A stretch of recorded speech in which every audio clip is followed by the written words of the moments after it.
Chers paroissiens et chers amis, bonjour. Je voudrais, en commençant cette homélie, d'abord vous exprimer ma profonde frustration de devoir vous parler par l'intermédiaire de cette vidéo. Croyez-moi, c'est pas très facile parce que sans public, sans assemblée chrétienne qui prie et qui écoute avec moi les Écritures, c'est compliqué de m'adresser à vous, mais je le fais fort de l'assurance que malgré tout, il y a un lien, une vraie communion qui s'établit parmi nous, au-delà des limites de cette chapelle. Et donc nous abordons aujourd'hui ce magnifique évangile du deuxième dimanche de Pâques, où nous fêtons encore la résurrection. Nous sommes le dernier jour de l'octave de Pâques, nous sommes dans la joie de la résurrection.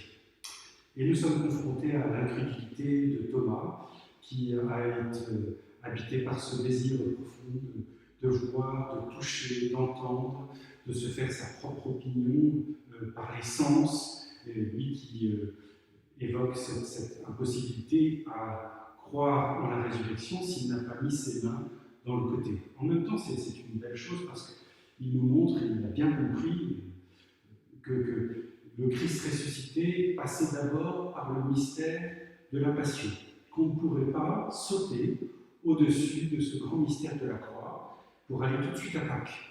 C'est bien dans cette difficulté dans laquelle nous nous confrontons aujourd'hui, parce que, comme nous dit la deuxième lecture, si nous tressaillons d'une joie inexprimable en raison de la résurrection, il faut bien que nous soyons encore attristés pour quelques temps encore par toutes sortes d'épreuves, dont par exemple ce confinement ou la maladie pour certains d'entre nous, ou les souffrances infligées par l'exigence de la charité pour les infirmiers ou les infirmières. Notre saint Thomas est confronté donc à l'incrédulité et il faut rentrer dans la foi. Cette foi n'est pas une croyance aveugle, il faut en effet que cette foi soit appuyée, étayée par de vraies raisons de croire. Et la crédibilité de la foi a des critères. Ce sont ces critères auxquels nous sommes confrontés aujourd'hui dans la société, puisque nous non plus, nous ne pouvons pas mettre nos mains directement dans le côté du Seigneur, dans les traces des clous qui sont dans ses mains. Il nous faut, pour assouvir notre soif de vérité, que nous soyons confrontés à des raisons positives de croire en la véracité des propos qui nous sont donnés de la part des croyants, de l'Église et des apôtres. Ces critères de crédibilité sont assez simples, somme toute. D'abord, nous voulons nous fonder sur la beauté et la véracité de la vie du Christ. Le Seigneur Jésus nous prouve par ses plaies, nous a montré sur la croix, à travers un récit crédible, que l'histoire, au fur et à mesure des siècles, continue à jalonner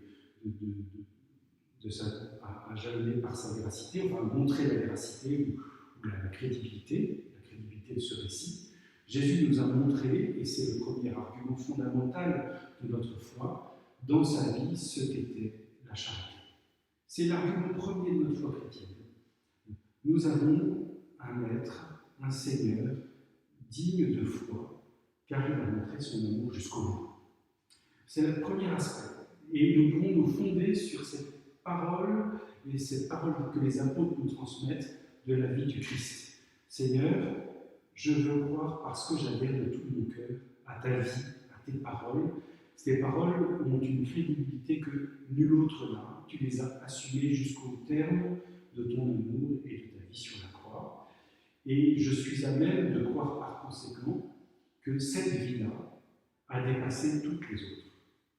Le deuxième critère de crédibilité dans lequel saint Thomas est appelé à entrer, c'est la foi et la joie qui va habiter les premiers témoins de la résurrection du Christ.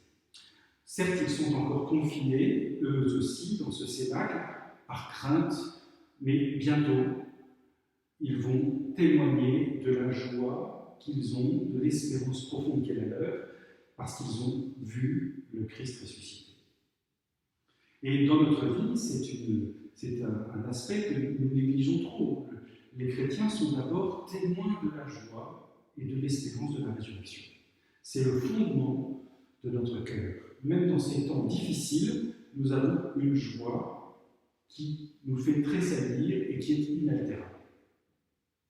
Cette crédibilité va se fonder ensuite aussi sur l'Esprit Saint que le Seigneur remet à ses apôtres. Nous sommes témoins de la miséricorde du Christ. Recevez l'Esprit Saint, à qui vous remettrez ces péchés, ils seront remis, à qui vous maintiendrez leurs péchés, ils seront maintenus. S'ils entendent ma parole et qu'ils l'accueillent, et qu'ils accueillent la parole de délivrance, en eux vivra la joie de la résurrection. C'est ce dont nous sommes témoins, nous souvent prêtres, quand, par mandat de l'Église et du Christ, nous donnons l'absolution, nous pouvons être témoins de la joie qui est relevée dans le cœur de celui qui reçoit la rémission de ses péchés, et qui peut-être en a déjà témoigné parce que dans son cœur, par l'accueil de la parole de l'Évangile, déjà quelque chose a été transformé.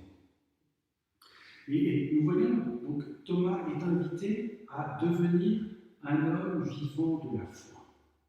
De ce témoignage du Christ ressuscité, il est crédible, notre Maître. Aucun autre n'est plus crédible que lui.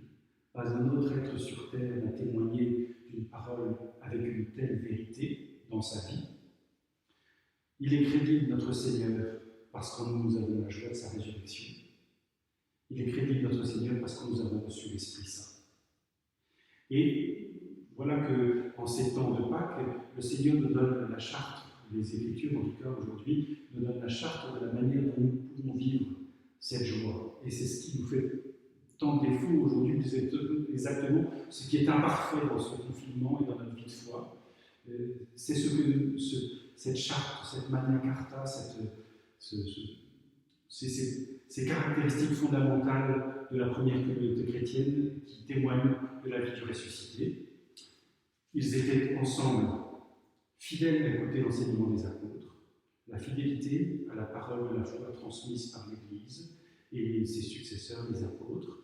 Non seulement les évangiles, mais les évangiles sont un récit de la vie du Christ. Ce n'est pas l'ensemble de l'enseignement du Christ. C'est seulement le récit de sa vie étayé par tout ce que les apôtres ont compris, ont connu et transmettent de la vie du Christ lui-même, à vivre en communion fraternelle. Voilà le second point fondamental de la vie chrétienne, la communion de charité, qui se vit certainement dans l'Église d'abord, de manière la plus immédiate, mais aussi en ces moments où nous voyons bien comment nous devons, nous chrétiens, témoigner d'une charité toujours nouvelle, d'une originalité, d'une recherche toujours nouvelle, d'un moyen d'exprimer notre charité. Nous le faisons en ayant soin les uns des autres, en prenant contact les uns avec les autres, mais aussi en priant les uns pour les autres. Dans cette communion fraternelle qui est l'Église, nous sommes bien que séparés les uns des autres par des murs, des routes, des voitures. Nous voyons bien que nous maintenons un lien de foi et de communion. À rompre le pain et à participer aux prières. L'Eucharistie va être le lieu fondamental où va s'exprimer notre foi en la résurrection. Nous ne pouvons pas le toucher, ni le voir, ni l'entendre, comme les apôtres l'ont vu ce soir de la résurrection et 8 jours après, alors qu'ils s'étaient rassemblés le jour de la résurrection précisément. Mais nous le voyons présent dans l'Eucharistie, la communion fraternelle, dans le pain rompu, brisé et à la fois ressuscité, et dans les prières, la communion de foi que nous vivons ensemble. Tous ceux qui étaient croyants vivaient ensemble et mettaient tout en commun. Nous voudrions aujourd'hui déposer auprès du Seigneur tout ce que nous avons en commun.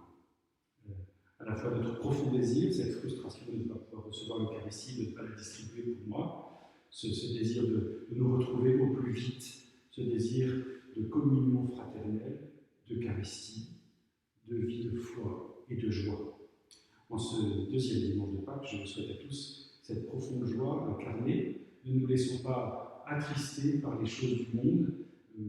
Nous avons perçu sans doute comment depuis plusieurs semaines, petit à petit, nous nous sommes détachés de toutes ces informations, enfin, je ne sais pas pour vous, mais pour moi, de toutes ces informations télévisées, Internet, comment cela, finalement, étouffe notre âme et nous fait placer dans la peur. Le Seigneur, lui, nous apporte sa paix. Nous devons avoir beaucoup de circonspection et beaucoup de retenue quant à tous ces événements, dans nos jugements, d'ailleurs parfois un peu hâtifs. Je suis surpris sur Internet de voir tous les jugements hâtifs de personnes qui ne connaissent pas la situation vraiment. Mais regardez les choses d'une manière nouvelle, à la manière du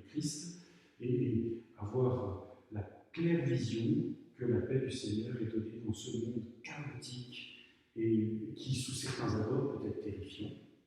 Mais nous ne sommes pas terrifiés. Nous avons en nous l'assurance que le Christ, dans notre confinement, se rend présent. S'il n'est pas encore présent dans toute sa plénitude dans l'Eucharistie pour nos âmes, il est présent en tout cas réellement là où un ou deux sont réunis au mon nom. Et je me réjouis, moi, que pendant ce confinement, dans beaucoup de vos foyers, la famille est retrouvée ensemble, peut-être parfois à travers la télé, c'est un moindre mal, mais la voie de la prière commune. Le Christ, dans ces moments, s'y rend présent. Nous ne pouvons pas le toucher, nous ne pouvons pas le voir, mais nous savons, car c'est crédible, profondément, il est au milieu et avec nous en ces jours de Pâques. Bonne fête de Pâques à tous, et à très bientôt, j'ose l'espérer.